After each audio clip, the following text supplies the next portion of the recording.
If people can trigger you, they control you. But when you stop reacting, you become untouchable, calm, confident, and completely in charge. Why you react without meaning to. Here's what's actually happening in your brain when someone triggers you. Your amygdala, this tiny alarm system, sees a threat and instantly floods your body with stress hormones before your logical brain even gets a chance to think. It's like having a smoke detector that goes off every time you burn toast.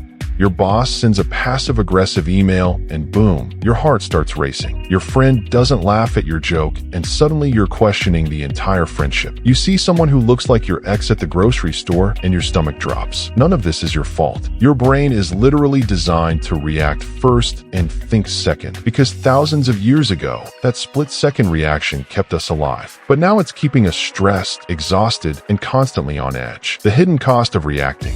Every time you react emotionally, you're basically handing over the remote control to your mood. That person who didn't wave back at you, they're now controlling how you feel for the next 2 hours. The comment on your Instagram post that rubbed you the wrong way, you're replaying it in your head during dinner. Think about how much mental energy you waste replaying conversations, imagining what you should have said, or getting worked up about things that haven't even happened yet. You're lying in bed at midnight, your mind racing about an argument from 3 days ago, while the other person is probably sleeping peacefully. And here's the worst part. When you're constantly reacting, you're not actually living your life.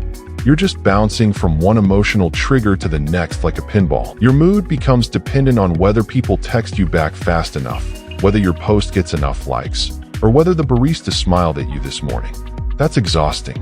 What detachment actually is. Detachment isn't about becoming cold or not caring about anything. It's about responding instead of reacting. It's about being like water that flows around rocks instead of crashing into them. Picture someone who can sit in the middle of complete chaos and remain totally calm. Not because they don't care, but because they understand that other people's energy doesn't have to become their energy. They can watch the drama unfold without getting sucked into it. They can hear criticism without their self-worth crumbling. They can be around negative people without absorbing that negativity. I like to think of it as emotional jujitsu. Instead of meeting force with force, you redirect the energy. Someone tries to start an argument with you, and instead of taking the bait, you stay grounded. Their chaos bounces right off you because you're not giving it anywhere to stick. Detachment is actually the ultimate form of self-respect. You're saying, I'm not going to let external circumstances dictate my internal state. That's real power. How to train detachment.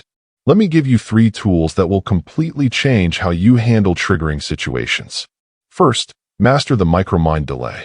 When you feel that initial surge of emotion, count to 3 before you do anything.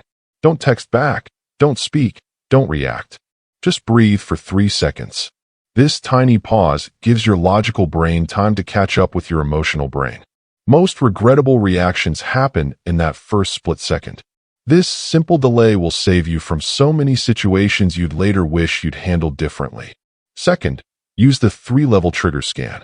Ask yourself 3 quick questions. Is this actually about me? Will this matter in a week? What would the calmest version of me do right now? This takes about 5 seconds, but it completely shifts your perspective. Most of the time, you'll realize that the situation isn't actually about you. It won't matter soon, and there's a much better way to respond. Third, try emotion journaling differently than everyone else teaches it. At the end of each day, write down 1 moment when you reacted emotionally and 1 moment when you stayed calm. For the reaction, write what you wish you'd done instead. For the calm moment, write why you think you handled it well. This trains your brain to recognize patterns and gets better at choosing the calm response. You're literally rewiring your default settings. What happens when you stop reacting? When you master detachment, everything changes. People start treating you differently because you're not easy to rattle. You become the person others come to for advice because you don't get swept up in drama. Your relationships improve because you're responding from a place of choice, not emotion. You stop losing sleep over things that don't actually affect your life. You stop giving your power away to random people who probably forgot about the interaction 5 minutes later. You start feeling genuinely peaceful, not because your life becomes perfect, but because you're no longer at the mercy of every little thing that happens. The most beautiful part is that you become unshakable. Bad traffic doesn't ruin your morning. Rude people don't ruin your day. Stressful situations don't throw you off balance. You develop this inner stability that nobody can take away from you. You're still fully human.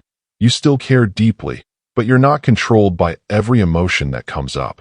Detachment isn't about building walls around your heart. It's about building strength within it. It's about becoming so grounded in who you are that external chaos can't shake you. The world needs more people who can stay calm in the storm, who can think clearly when everyone else is losing their minds. Your peace is worth protecting, and now you know how to do it.